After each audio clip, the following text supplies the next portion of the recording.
السلام عليكم.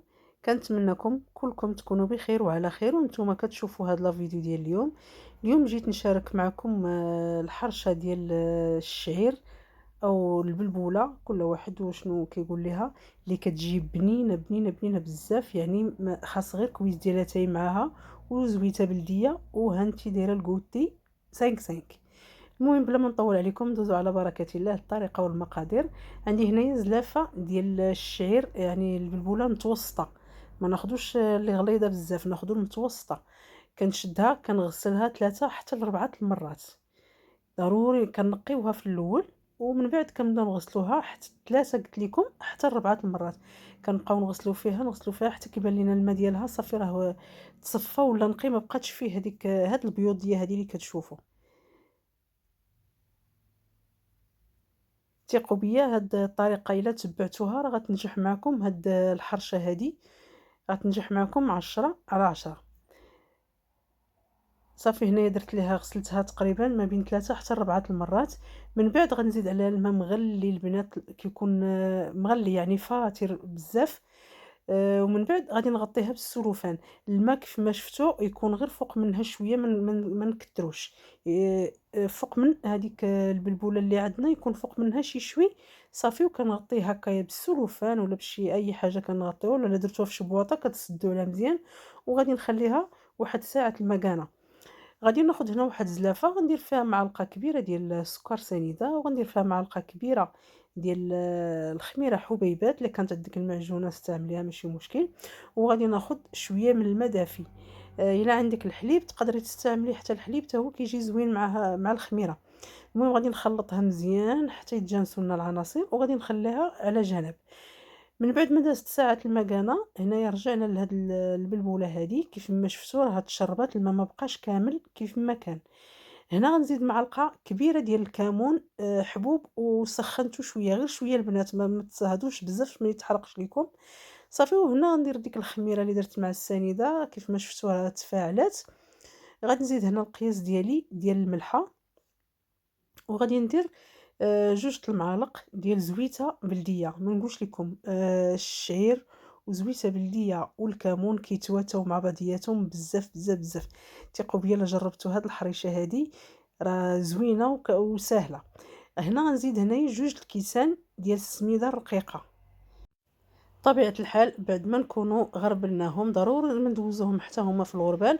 غادي نخلطوا هاد العناصر مزيان مع بعضياتهم حتى نشوفوا بان السميده راه صافي تشربات لينا ديك الميها اللي كانت بقات على الشعير. كنخلطوا مزيان هاد العناصر. يمكن لكم تستعملوا يديكم مزيان، كاين اللي كتعرف القياس ديالها غير من يديها، انا استعملت هنا غير المعلقه. المهم باش ما كان كتقضي. صافي غنخلطوا هاد العناصر مزيان حتى يتجانسوا مع بعضياتهم. وغادي نغطيها هنايا بالسلوفان وغنخليها ترتاح واحد 5 دقائق بين ما انا وجدت المقيله ديالي والزبده باش غندهن المقيله. ونعاودوا نتلاقاو ان شاء الله. هنا غير 5 دقائق كانت كافي بانها تشرب هذيك المياه اللي بقات. خديت المقله هنايا دهنتها بالزبده كيف ما كتشوفوا، راه ما دايراها لا فوق بوطه لا والو، حاطاها فوق سطح العمل. غندهنها مزيان بالزبده. وغادي ناخدو هاد سميتو هاد الخليط ديالنا هذا باش نوضعوه في هاد المقيله. ولكن قبل غادي نرشو شويه ديال البلبوله او الشعير. ضروري ما نرشوه هنايا فوق من الزبده باش ما تلتصقش لينا هاد الحريشه ديالنا.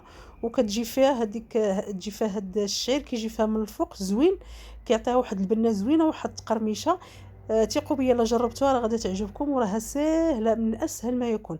بغيتو تستعملوها حريشات صغار، انا راه هنا كنت غنديرها مع حريشات صغار. غير صافي بغاو الكوتي وهذا جاهم الجوع، صافي اضطريت انني نديرها كبيره. قلت من الاحسن نديرها كبيره حتى الصغيرات كيجيو حلوين وكيجيو زويونين. المهم كلشي كيجي زوين.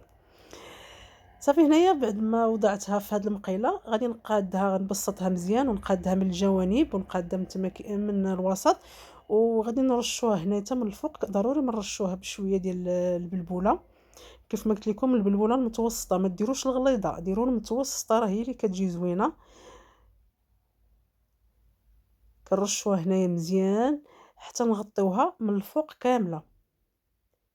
صافي وغادي نقادها وباش نوضعها فوق البوطة على عافية مهيلة، نحاولوا ما نديروهاش على عافية مجهدة باش ما تخطفاش لينا العافية، تكون العافية مهيلة باش طيب على خاطرها، باش إلا قلبناها تاني في الوجه الآخر يعني مرة واحدة ما نبقاوش نقلبوا ونشقلبوا، يعني راكم عارفين هاد الحريشات هادو راه كيكونوا شوية حساسين. ها نتوما كيف ما شفتوا بعد ما طلع لينا كطلع هاد البيوضية هادي من الجناب، صافي هنايا غادي نقلبها بالاستعانة هنايا بالصينية لا عندكم داك اللوح راه كيكون أحسن، المهم أنا كنقول لكم ديما باش من مكان قديو، ماشي بالضرورة نوقفوا عند واحد الحاجة إلا ما عندناش، هانتوما حتى الصينية راها قضات ليا الغرض، صافي هنايا غادي قلبتها شوفوا كيف ما قلت لكم العافية مهيلة كطيب على خاطرها، ملي قلبتها كنبقى ندورها هكايا مرة بشوية مرة باش طيب ليا من الجوانب كاملين، ما تجينيش بلاصة طايبة وبلاصة خضرا، وهذا هو الشكل النهائي ديال الحريشة ديالنا، راها جات زوينة وجات رطيبة، كنتمنىها تنال الإعجاب ديالكم وتجربوها مع زويتة بلدية وكويس ديال أتاي بالشيبة، راه ما نقولش لكم راه شي حاجة روعة. بسلامة عليكم، نتلاقاو في فيديو جديد إن شاء الله، مع السلامة.